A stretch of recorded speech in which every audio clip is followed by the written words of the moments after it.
Caroline was a creative and imaginative girl. She loved playing make-believe games with her stuffed animals and often told elaborate stories about her imaginary friends. One day, Caroline told her parents she had a twin sister at school. Her parents were a bit surprised, but they figured it was just another one of Caroline's imaginative stories. They thought her stories about her twin sister would eventually stop, but they didn't. He figured it was best for him to go to the source, his daughter's school. He went to his daughter's teacher, but she had unexpected news for him. She told him something about his daughter he had never known before. And when he left the school to inform his wife, he saw something that shocked him to his core.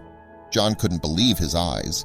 There, on school grounds, he saw something that raised even more questions than he already had. Suddenly, he realized he had to file for divorce. But was Caroline really imagining her twin sister? What did John see on school grounds? And why does he file for divorce? Caroline was a creative and imaginative 9-year-old girl with a flair for storytelling. Caroline was an only child, and her parents, John and Emily, doted on her, encouraging her storytelling. One day, Caroline came home from school with a sparkle in her eye and an excited tone in her voice. She told John and Emily that she had a twin sister named Clara, who also attended the same school as her. Caroline's mother chuckled and looked at John. He listened attentively to his daughter's stories. They asked her questions about the girl and told Caroline they wanted to meet her one day. John decided to tell his wife about his worries, but Emily laughed in his face. How could he ever think something like this was real?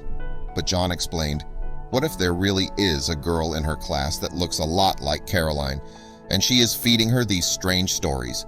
He Googled imaginary friends in young children.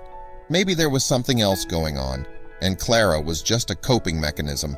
But Caroline had excellent social skills and could greatly regulate her emotions, so the search led him to a dead end. In school, the teacher's answer was loud and clear. There is no girl with the name Clara in my class, and to be truly honest, I've wanted to talk to you or Mrs. That doesn't sound good, John thought. When his wife got home that evening, he told her about what he had done. He thought she would be understanding, but she wasn't at all. She actually got mad at John for doing this behind her back and told him to back off. John was stunned. He was disappointed in his wife as she didn't see the urgency of the situation, so the next day he went to Caroline's school on his own. He wasn't going to back off that easily. Caroline's teacher was a lovely young lady who had just graduated from college. She happily smiled and welcomed John into her classroom. "I'm glad you could make it, Mr. Tucker. Please call me John." "All right, John. I wanted to talk to you about Caroline's social interactions, or the lack thereof." The teacher got straight to the point, which John kind of appreciated. However, he never expected to hear his daughter having no social interaction in the classroom. He had seen her happily playing outside with an older girl just yesterday, so what could be wrong? John's heart sank for his little girl. He knew she could be a little shy or in her own world, but he never thought it would be this bad. He promised the teacher he would talk to his daughter about it as soon as he got home. But on his way out of the school, he suddenly saw something that shocked him. There on the playground played a girl that looked just like his daughter. She was a bit taller than her maybe, but other than that, it was a scary resemblance. He watched the girl from a distance and saw her getting into a car with, presumably, her father. John, consumed by curiousness, ran to his car and followed the pair. Suddenly, John wondered if they had seen him, but if they did, why stay inside? John got lost in his own thoughts again as he stared at the pair on the windowsill. He imagined what they were talking about and couldn't seem to stop focusing on the scary resemblance the girl had with his own little girl. After a while, he saw the girl and her father leave the house again, but this time they sat on the curb in front of the house.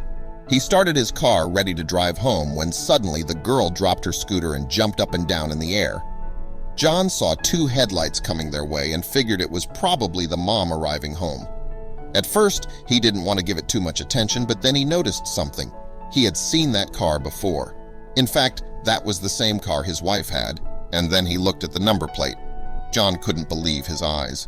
Was he seeing this correctly? Not only was it the same car, but it also had the same number plate.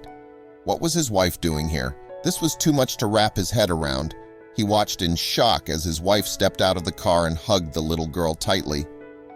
She walked over to the man and kissed him on the cheek. John's heart sank as he realized his wife had been lying to him all this time. He couldn't believe his wife would do something like this, and how was it even possible? He knew for a fact that Caroline wasn't a twin. He saw the birth himself. Even before the father, Emily, and the girl had gotten inside the house, John angrily stepped out of his car and slammed the door behind him. The family heard the loud bang of the car door and looked in John's direction. He could see the expression on his wife's face change instantly. John walked toward the trio, and the father quickly told the girl to get inside. No, he could see how guilty she was as she realized it was over. She had been caught in the act. "John," she confusedly asked, "what are you doing?" "I could ask you the same question, Emily," he angrily replied. The other man, who could sense the tension between them, stepped in front of Emily. "Who are you?" he calmly asked, not wanting to start a fight. "I'm her husband. Who are you?" The man frowned and looked at Emily. He clearly had no idea what was going on. "Oh, you didn't know," John said. "Let me explain. Emily has been my wife for about 15 years. We even have a little girl just like you who's 9. She had been talking about a little girl named Clara." John continued. "I'm guessing your daughter's name is Clara?" John asked the man. The man slowly nodded, still letting everything sink in. "Has your daughter ever talked about a girl named Caroline from her school?" John asked again. He could see the man piecing everything together, and then he turned to Emily. "Please explain, Emily. Is he telling the truth?" Emily, who had tears streaming down her face, didn't know what to say.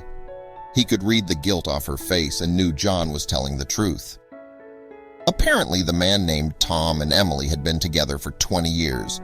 They had a daughter who was indeed older than Caroline. Tom had arranged for Clara to transfer to the same school as Caroline without Emily's knowledge. He wanted his daughter to be close to him, and the other school was almost an hour away.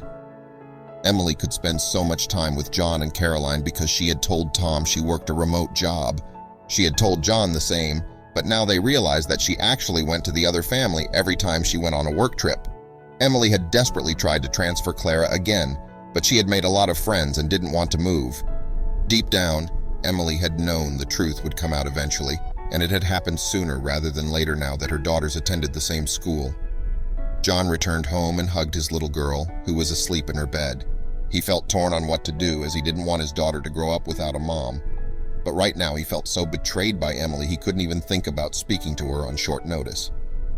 Tom and John eventually both divorced Emily and both got custody of their girls.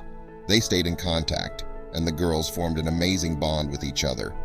Emily got the girls on the weekends and felt horrible about what she had done. Because of that, she never remarried.